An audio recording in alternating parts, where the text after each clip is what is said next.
나와서 또 말씀을 듣기 위해서 오신 성도 여러분들 모두 환영합니다. 오늘부터 새로운 기본교리 내용을 공부해 보도록 하겠습니다. 제8장 대쟁투에 대한 내용입니다. 역사를 바라보는 중요한 기준이 있습니다. 그것이 무엇이냐면 바로 이 시간이라는 것입니다. 시간을 바라보는 두 가지 개념이 있는데, 첫 번째는 직선적 시간관입니다. 직선적 시간관. 우리가 흔히 알고 있는 그런 시간 개념입니다. 한 책에서 이 내용이 잘 정리되어 있어서 설명을 드리도록 하겠습니다.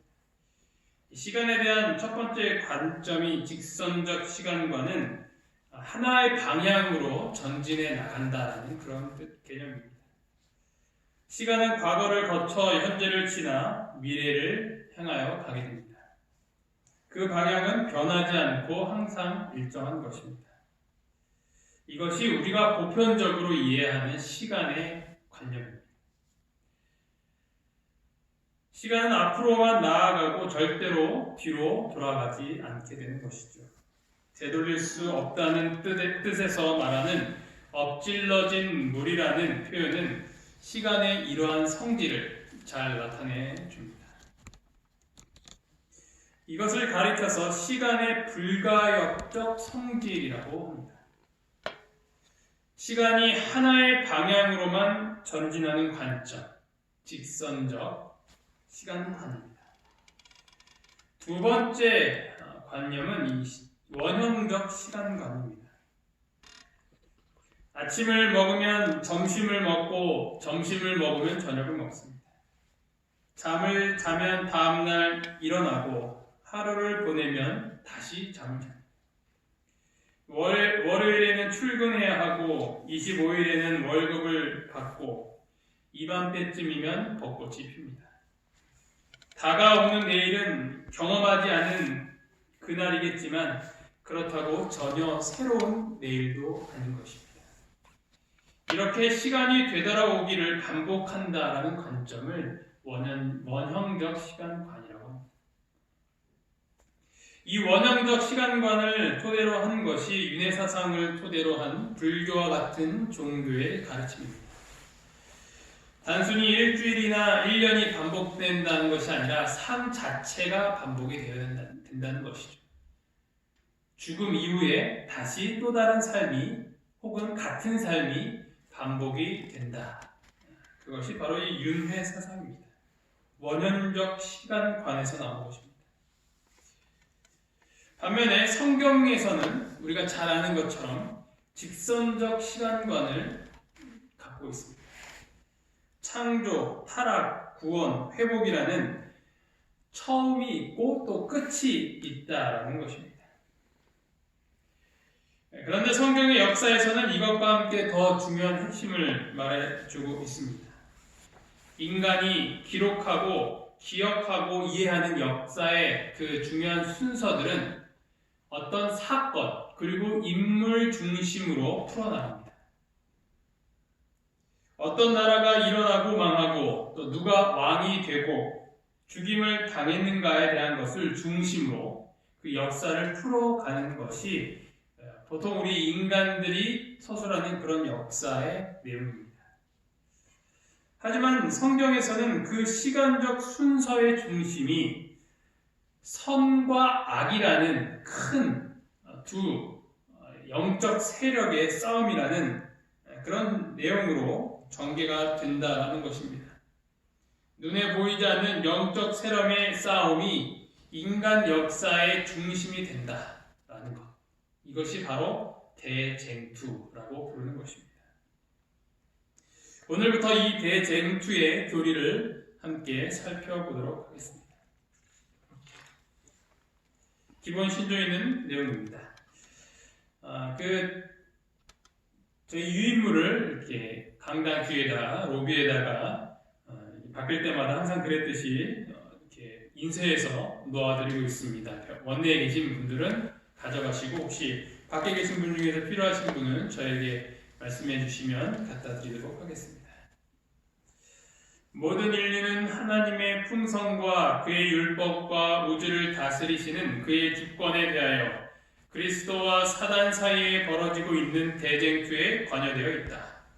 이 싸움은 선택의 자유를 부여받은 한 피조물이 자기를 높이려다 하나님의 원수, 곧 사단이 되었을 때 하늘에서 시작되었고 하늘 천사의 일부를 반역하도록 만들었다. 사단은 아담과 하와가 죄에 빠지도록 함으로 이 세상의 반역의 정신을 들여왔다. 이러한 인류의 죄는 그들 가운데 있는 하나님의 형상을 이그러지게 하고 창조된 세계의 질서를 파괴해서 전 세계적인 홍수 때에 무서운 황폐를 가져오게 하였다. 이 세상은 모든 피조물이 지켜보는 우주적인 싸움의 전장이 되었고 이 투쟁에서 결국 사랑의 하나님이 궁극적으로 옹호받으실 것이다.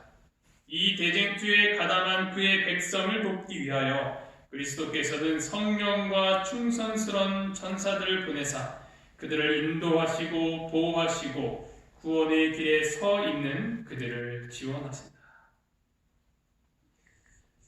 이 대쟁투의 우주적 개관, 선악간의 이 대쟁투가 어디에서 시작이 되었습니까? 땅입니까? 하늘입니까? 이 죄가 없는 하늘에서 죄가 시작되었다는 것은 참으로 불가사의한 일입니다. 인간보다 더 높은 차원의 존재들인 이 천사들은 하나님과 밀접한 교제를 나누도록 창조되었습니다. 그들은 하나님의 말씀에 순종하며 특별한 사명을 수행하는 존재들입니다. 일반적으로 눈에 보이지 않지만 때로는 인간처럼 나타나서 또 우리와 특별한 그런 관계를 맺기도 합니다. 그런데 이 죄는 이 천사들 중 하나를 통하여서 우주에 들어오게 되었다는 것입니다. 대쟁투의 기원. 성경은 두로와 바벨론 왕들의 죄를 추적하는 것을 통하여서 사단이 어떻게 죄를 짓게 되었는지를 설명해 주고 있습니다. 이사야 14장 12절로 14절에 있는 말씀입니다. 너 아침의 아들 계명성이여 어찌 그리 하늘에서 떨어졌으며 너 열국을 엎은 자여 어찌 그리 땅에 찍혔는고 내가 내 마음에 이르기를 내가 하늘에 올라 하나님의 무별 위에 내 자리를 높이리라. 내가 북극 지폐의 산 위에 앉으리라. 가장 높은 구름에 올라가 지극히 높은 이와 같아지리라 하는도다. 죄의 뿌리는 이 루스벨의 교만에서 찾아볼 수 있는 것입니다. 내가 아름다움으로 마음이 교만하였으므로 내가 영화로움으로 내 지혜를 더럽혔으며. 루스벨은 하나님께서 그에게 주신 높은 그 천사장의 지혜에 만족하기를 거부하였습니다. 그는 이기심을 갖고 하나님과 동등되기를 갈망하였습니다. 우리 교회 기본교리를 보면 이렇게 설명을 해주고 있습니다. 그러나 정작 그가 갈망한 것은 하나님의 지위였지 그분의 품성은 아니었다. 그가 움켜쥐려 한 것은 하나님의 권위였지 그분의 사랑이 아니었다. 그가 만약 하나님의 품성과 사랑을 갈망하였더라면 어떻게 달라졌을까요? 인간의 역사는 전혀 다른 모습으로 전개되었을 것입니다. 루스벨로 말미암아 3분의 1의 천사들이 그 반역에 가담하게 되었습니다. 그 꼬리가 하늘의 별 3분의 1을 끌어다가 땅에 던지더라. 용이 해산하려는 여자 앞에서 그가 해산하면 그 아이를 삼키고자 하더니 하늘에 전쟁이 있으니 미가엘과 그의 사자들이 용과 더불어 싸울세. 용과 그의 사자들도 싸우나 큰 용이 내쫓기니 옛뱀 곧 마귀라고도 하고 사탄이라고도 하며 온 천하를 꿰는 자라. 그가 땅으로 내쫓기니 그의 사자들도 그와 함께 내쫓기니라. 이 4절에 그 꼬리가 하늘의 별 3분의 1을 끌어다가 땅에 던졌다라는 이 표현을 통하여서 이 천사들 중에 무려 3분의 1이라는 그 수많은 천사들이 이 사단의 계략에 빠지게 되어서 결국 그들 모두가 이 땅으로 쫓겨나게 되었다는 이야기입니다.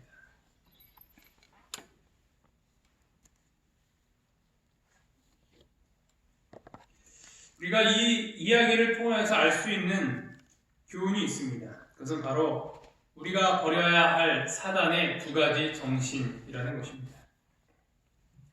사단의 죄는 교만이었습니다.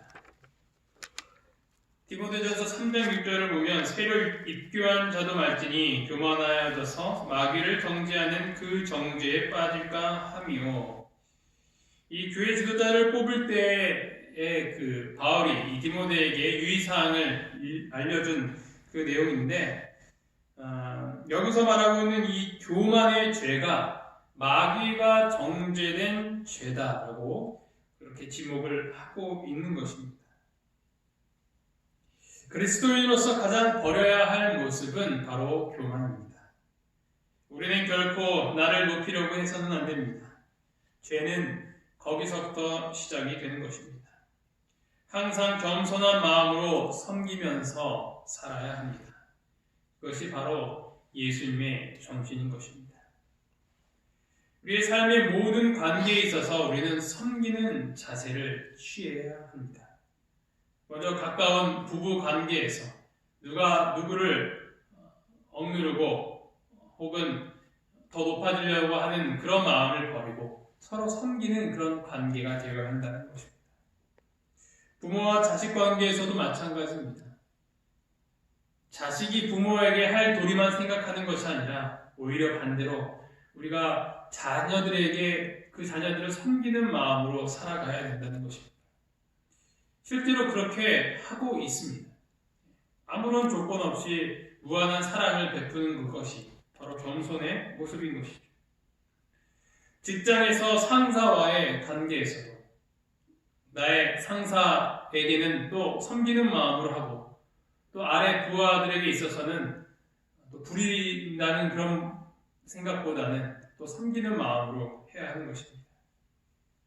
교회에서 성도와의 관계에서도 마찬가지인 것입니다. 그런데 그게 쉽지 않은 것을 발견하게 됩니다. 왜 그렇습니까?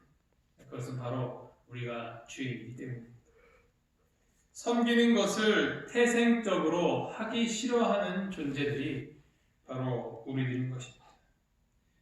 그래서 우리에게 예수님이 필요한 것입니다. 두 번째로 우리가 버려야 할 정신은 불만입니다. 왜 하늘에서 전쟁이 일어났습니까? 왜 그 큰 규모의 전쟁이 일어나게 되었습니까? 하늘 전부에 금이 가게 된 이유는 무엇이었습니까? 만약 사단 혼자 반역을 일으켰다면 전쟁까지 일어날 이유가 없었을 것입니다. 사단은 자기와 같은 반역자들을 여럿 만들었습니다. 어떻게 그렇게 할 수 있었을까요? 부자 선지자에서는 이렇게 설명을 하고 있습니다. 루스벨은 자기의 지휘하에 있는 거룩한 존재자들의 마음에 자신의 불신과 불만을 매우 교묘하게 불어넣었기 때문에 이러한 그의 행위는 눈치채지지 않았다. 이와 같이 불붙은 불만의 정신은 무서운 일을 행하고 있었다. 공공연한 반란은 없었지만 천사들 가운데는 감정의 분열이 감지할 수 없게 자라나고 있었다. 이것이 바로 불만을 가졌던 천사들의 결과였다라는 것입니다. 불평, 불만이 하늘 정부를 분열시켰습니다. 또한 우리가 그런 불만을 갖게 된다면 교회를 분열시키고 또한 가정을 분열시킬 수 있습니다. 그런 불만이 생길 때 우리가 해야 할 일은 무엇일까요? 그것은 바로 기도하는 것입니다. 내가 갖고 있는 이 불만의 정신이 사라지게 해달라고 하나님 앞에 간절하게 기도하는 것입니다. 또한 정말 불만이 있고 반드시 고쳐져야 할 것이 있다면 그것을 해결할 수 있는 당사자나 아니면 지도자에게 은밀히 이야기를 해야 하는 것입니다. 하지만 우리는 그렇게 하지 않고 그런 불만들을 나와 같은 사람들에게 계속 전달하고 퍼나르고 그렇게 합니다. 그것은 그 공동체에 있어서 아주 치명적이라는 것이죠. 전혀 해결이 되지 않고 불만만 쌓이다가 결국 그 공동체는 무너지게 되는 것입니다. 마치 하늘에서 있었던 전쟁과 같이 말이죠. 그 다음으로 우리가 해야 할 일은 무엇이냐면 좋은 해결책을 제시하는 것입니다. 불만만 가지는 것이 아니라 그것에 대해서 한탄만 하는 것이 아니라 나쁜 감정을 잠시 눌러놓고 이성적으로 어떻게 해야 이 문제를 해결할 수 있을지를 고민을 해보는 것입니다. 그리고 그 방법을 정확하게 전달을 하는 것입니다. 그러나 이것이 그렇게 쉽게 되지 않는 것을 보게 됩니다. 왜냐하면 역시 우리는 죄인이기 때문입니다. 나쁜 말을 하고 다른 사람 험담하는 것을 굉장히 기뻐하고 재미있어하는 것이 바로 우리 죄인들인 것이죠. 남 험담하는 이야기는 정말 재미있습니다. 그 이야기는 시간 가는 줄 모르고 엄청난 화제거리가 됩니다. 그렇지만 또한 한편으로 드는 생각은 그 자리에서 떠나기가 무섭게 되는 것이죠. 혹시 내 욕할까봐. 우리는 그런 마음을 갖고 살아가서는 안 될 것입니다. 또한 그런 불만을 갖고 있는 소리를 듣게 될 때 우리는 거기에 휘말려서는 안 됩니다. 어떻게 해야 될까요? 그것은 바로 화제를 돌릴 수 있는 지혜가 필요합니다. 좋은 이야기, 긍정적인 주제로 이야기하다 보면 그렇게 만들어지게 됩니다. 그렇다고 그런 말을 하는 사람들을 정죄하고 그렇게 말하면 안 된다라고 면박을 주면 또 안 되겠죠. 내가 자기를 비우면 또 내 욕을 할 수도 있어요. 그럴 때는 더 좋은 주제로 화제를 돌릴 수 있는 그런 기술들이 좀 필요하지 않을까 이렇게 생각을 합니다. 혹시 그렇게라도 하지 못하겠다면 차라리 자리를 피하시기 바랍니다. 그런 불만에 대해서는 귀를 막고 잊어버리도록 노력해 보시기 바랍니다. 나라도 그 전염에 물들지 않게 하는 것이 중요하기 때문입니다. 교만의 정신과 불만의 정신은 사단의 정신입니다. 그것은 우리의 생각 가운데 자연스럽게 스며들게 됩니다. 그러므로 그것을 절대로 가만히 내버려 두지 마시기 바랍니다. 선악의 대쟁투가 이 두 가지 정신으로 시작되었습니다. 그것이 바로 내 안에서도 동일한 선과 악의 싸움이 일어나고 있다는 것을 기억하시기 바랍니다. 이 정신은 우리를 하나님과 멀어지게 하고 사람들과 멀어지게 합니다. 무엇보다도 겸손한 마음으로 긍정적이고 희망적인 이야기로 서로를 높여줄 수 있는 그런 아름다운 공동체가 되기를 간절히 바랍니다. 인류가 이 싸움에 휘말리게 된 경위. 하늘에서 추방된 사단은 지구에 그의 반역을 확산시켰습니다. 사단은 말하는 뱀으로 위장하고 자신을 타락으로 이끌었던 동일한 논증을 이끌어내면서 그들의 창조주에 대한 아담과 하와의 신뢰심에 금이 가하도록 그렇게 유도하였습니다. 너희가 그것을 먹는 날에는 너희 눈이 밝아져 하나님과 같이 되어 선악을 알 줄 하나님이 아심이니라. 사단은 하와의 마음에 불만의 마음을 품게 하였고 그것은 결국 불신으로 이어지게 되었던 것입니다. 하와는 하나님과 동등하게 될 수 있다는 말을 믿고 하나님의 말씀을 의심하였고 그분의 명령을 거역하여 그 실과를 따먹고 남편도 그렇게 하도록 했다. 창조주의 말씀보다 뱀의 말을 더 믿음으로 하나님께 대한 신뢰와 충성을 저버리게 되었던 것입니다. 그 순간이 바로 죄를 짓는 그 마음을 품는 순간 죄인이 되었다는 것입니다. 사탄은 인류의 첫 부모를 꿰어 죄를 짓게 하고 그들로부터 지구에 대한 그들의 지배권을 교묘하게 빼앗은 것이었습니다. 이렇게 됨으로써 이 대쟁투의 시작은 이런 이야기로 되었던 것입니다. 우리가 살아가면서 우리의 삶에도 수많은 대쟁투들이 있을 것이라고 생각합니다. 내가 하나님을 선택할 것인가? 아니면 사단을 선택할 것인가? 내가 사단을 선택하지 않고 싶더라도 하나님을 섬기기를 거절한다면, 하나님께서 명령하신 일을 하기를 주저한다면 그 순간 우리는 하나님의 반대편에 서게 되는 것입니다. 어느 순간도 중간은 없게 되는 것입니다.